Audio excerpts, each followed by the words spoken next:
रक्षकच बनला भक्षक।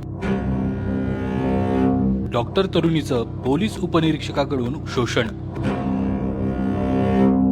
पोलिसाच्या जाचाला कंटाळून तरुणीने मृत्यूला कवटाळलं। सातारा जिल्ह्यातील फलटण येथून एक मन हेलावून सोडणारी बातमी समोर आली आहे। फलटण येथील उपजिल्हा रुग्णालयात कार्यरत असलेल्या डॉक्टर संपदा मुंडे यांनी टोकाचं पाऊल उचललंय।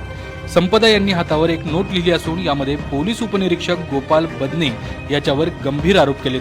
गोपाल बदने याने आपल्यावर 4 वेळा बलात्कार केल्याचा उल्लेख देखील या नोटमध्ये करण्यात आलाय। गोपाल बदने याच्या व्यतिरिक्त प्रशांत बनकर याचा देखील या नोटमध्ये उल्लेख असून या इस्माने 4 महिने आपल्याला शारीरिक व मानसिक त्रास दिल्याचं संपदानं नोटमध्ये नमूद केलंय। PSI गोपाल बदने याच्या या काळ्या धंद्यांमुळे संपूर्ण पोलीस विभागाची मान शर्मेनं खाली झुकली आहे। राज्याचे मुख्यमंत्री तथा गृहमंत्री देवेंद्र फडणवीस यांनी तत्काळ गोपाल बदने याच्या निलंबनाचे आदेश दिलेत। एकीकडे सरकार राज्यातील महिलांना लाडकी बहीण म्हणत असतानाच दुसरीकडे मात्र त्याच सरकारच्या पोलीस विभागातील अधिकाऱ्याकडूनच एका तरुण महिला डॉक्टरचा बलात्कार करण्यात आल्याचे प्रकरण अनेक प्रश्न उपस्थित करते।